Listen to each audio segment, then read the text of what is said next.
He looked at his mother, not understanding why the strong woman he knew was now so fragile. His mother slowly closed her eyes. He approached her and gently licked her. He stayed by her side, silently praying, hoping that his mother had just fallen into a deep sleep from exhaustion. But she never moved again. In fact, before he returned, his mother had already been beaten and bruised. She had only one last breath left, waiting for him to see her one last time. The snowflakes gradually covered them, and his mother never woke up. His cries for help did not bring any sympathy. He could only flee into the deep, snow-covered mountains alone. What confused him even more was that the wolf pack did not intend to accept him. He had no choice but to continue wandering, drinking glacier water whenever he was thirsty. When he saw fish suddenly appear in the ice-cold water, he got excited, didn't know how to catch them. Before she passed away, his mother hadn't had the chance to teach him any survival skills. Even a rat seemed to mock him. When he was hungry, he could only nibble on dry leaves. A rabbit hanging in midair caught his attention. This inexperienced little creature couldn't resist the temptation. Time and time again, it jumped,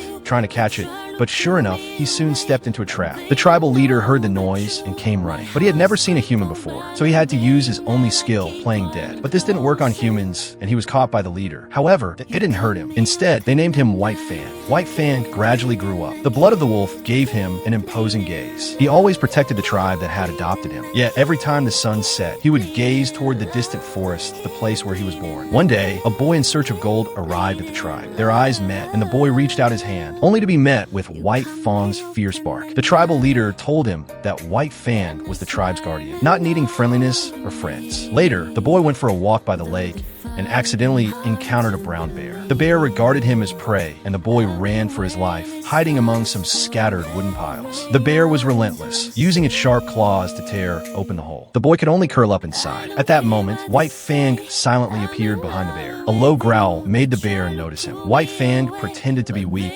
circled around the pile of wood, and stood in front of the boy. His growl echoed through the valley as he bared his fangs and took a battle stance. The boy inside the hole trembled in fear, but in the end, the bear decided to give up on his prey. The boy was saved. He wanted to thank White Fang, but White Fang turned and silently left. Every day, White Fang helped the leader with the fur of the animals they hunted. These furs were then sent to the city to be sold. Soon, a group of thugs who made their living from dog fighting noticed White Fang. They released a vicious dog to provoke him. However, White Fang quickly subdued the dog in the attack. When the dog tried to escape, White Fang bit its tail and dragged it back. The tribal leader heard the noise and rushed over. But as a native, he could only apologize to the thugs. The thugs were determined to capture White Fang. And in the end, White Fang was taken to the dog fighting arena. The noisy sounds made him uneasy. He didn't want to fight his own kind and tried to avoid the battle. But he kept getting attacked. White Fang instinctively fought back. And with one move, he knocked his opponent down.